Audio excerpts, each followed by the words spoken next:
வணக்கம் நல்லுள்ளங்கள். நம்ம இன்னைக்கு என்ன செய்ய போறோம்? ரொம்ப நாள் ஆச்சு, ஒன்றும் ரெசிபி எல்லாம் போடல. இனிமே எப்படியாவது முயற்சி பண்ணி வாரத்தில் ஒரு 2 குணாவது போடுறேன். இன்னைக்கு வந்து பாத்தீங்கன்னா முட்டை கார தோசை, அதாவது கார சட்னி வச்சு முட்டை ஊத்தி நம்ம தோசை சுட்டு சாப்பிட போறோம். அதுக்கு தேவையான பொருள் பாருங்க: வெங்காயம், வெள்ளைப்பூடு ஊற வச்சிருக்கிறேன், புளி, உப்பு போட்டு இதை சட்னி அரைக்க போறோம்.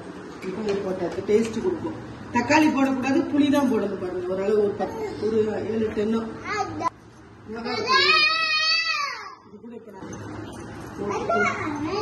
இது இப்ப நல்லா அரைப்போம். அந்த தண்ணி ஊற்றி கொஞ்சம் கொஞ்சமா அரைப்போம். இப்ப வந்து நம்ம இந்த கார சட்னி வந்து கொஞ்சம் தாளிப்பு ஊற்றுவோம். ஃபர்ஸ்ட் நம்ம தேங்காய் சட்னி தாளிச்சுக்கணும். 2 ஸ்பூன் நல்ல கார சட்னிக்கு நல்லெண்ணெய் ஊற்றிக்கோங்க, சூப்பரா இருக்கும்.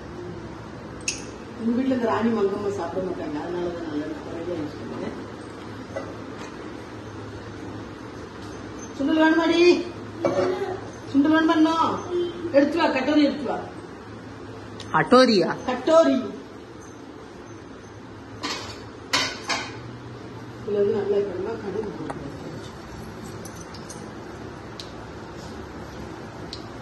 சாரி வெந்தயத்தை போயிட்டு போறேன். வெந்தயம் போட்டுட்டோமா? இப்ப என்ன பண்ணணும்? காயம் பெருங்காயம் போட்டுக்கோங்க. போட்டுட்டு இப்ப நம்ம இந்த சட்னியை தூக்கி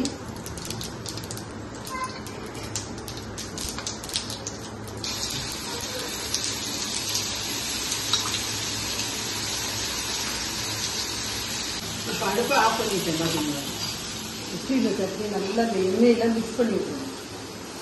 நல்லெண்ணெய்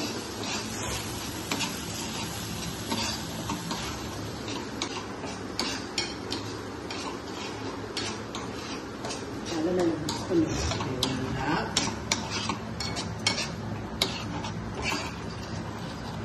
மிக்ஸ் பண்ணி அந்த பச்சை ராஸ்மல் போகிறதுக்காக தான் தாளிக்கு. அப்புறம் எண்ணெய் ஊற்றுனா கொஞ்சம் உரப்பு கம்மியாகும். ஏய் வேண்டாம் பண்ணோ தம்பி, மாவு இன்னும் வேண்டாம் உனக்கு சுண்டலே.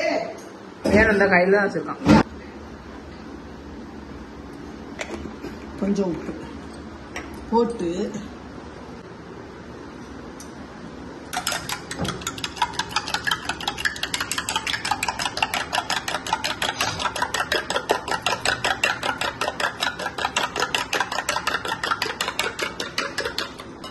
வச்சா இப்போ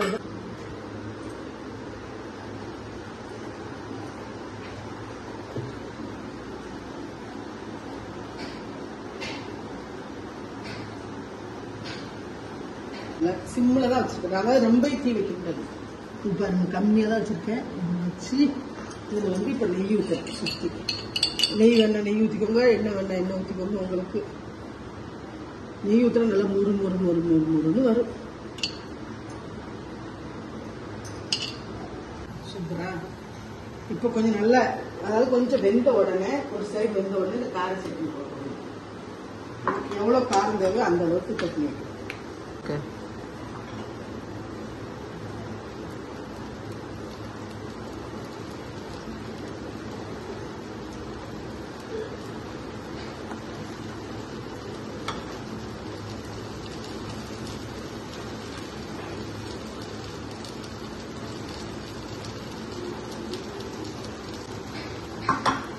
வெயிட் பண்ணி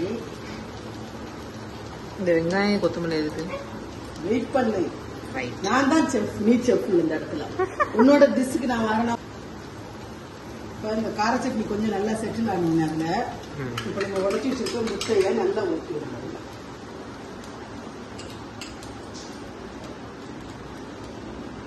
தோசை ஃபுல்லா ஸ்ப்ரெட் பண்ணி விடணும். சூப்பரா இருந்தது தோசை. முட்டை இது உப்பு மிளகு பொடி நான் போட்டுட்டேன் ஆல்ரெடி, அதனால மேல போட வேண்டாம். இப்ப என்ன பண்றோம்னா, நல்லா இந்த ஆனியனை நல்லா புதுசா கட் பண்ணி வச்சிருக்கேன்னா அதை அப்படியே ஸ்ப்ரிட் பண்ணிடுவோம்.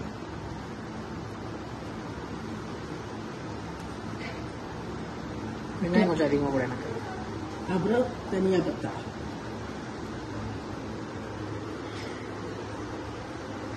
போட்டு விட்டு இது சிம்லே தான் வச்சுக்கிறேன். நல்லா இதாகல பாத்துக்கோங்க. ஏன்னா உங்களுக்கு வந்து ரொம்ப தீ வச்சா கருகிடும். இதுல வேணும்னா இந்த டைம்ல கொஞ்சம் நெய் போட்டுக்கலாம். ஏன்னா இப்ப சிவா நெய் வேண்டாங்கிறா, அதனால நீங்க கொஞ்சம் நெய் போட்டுக்கோங்க. இது நல்லா அப்படி அமுக்கி விட்டுட்டு நல்லா அப்படி வெந்தோட இப்படி மெதுவா திருப்பணும். பாத்தீங்களா, சூப்பரா தான் எந்திரிச்சு வரும். அதே எந்திரிச்சு வரல வரல எந்திரிச்சு ஃபுல்லா வர சொல்லு. அது பாம்பா டான்ஸ் ஆடும். வச்சுட்டு இதை அப்படி எடுத்து மெதுவா அப்படி போடுங்க. சூப்பரா ஒரு ஒரு ஒரு ஒரு ஒரு டீ வந்து நான் பாருங்க எப்படி வச்சுக்கிறேன். அது உனக்கு சட்னி கார தோசை வேணுமா வெறும் முட்டை தோசை வேணுமா? ஆனா வெறும் முட்டை தோசை போட்டு. ஆமா, கார தோசை சாப்பிடுங்க. முட்டை சாப்பிடுறது நல்லது.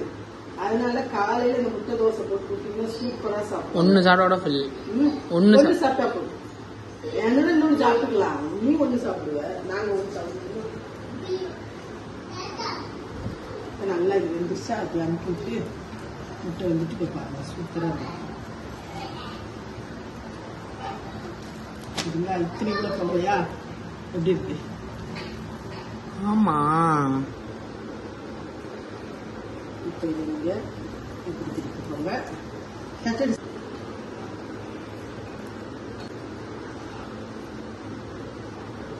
வச்சு வேணும்னா அரைச்சிக்கோங்க, உங்களோட சாய்ஸ் தான். சட்னி போட்டுக்கிறதுனால கொஞ்சமா தேங்காய் சட்னி வச்சுக்கோங்க, சூப்பரா தான் இருக்கும். அது உங்களோட சாய்ஸ்.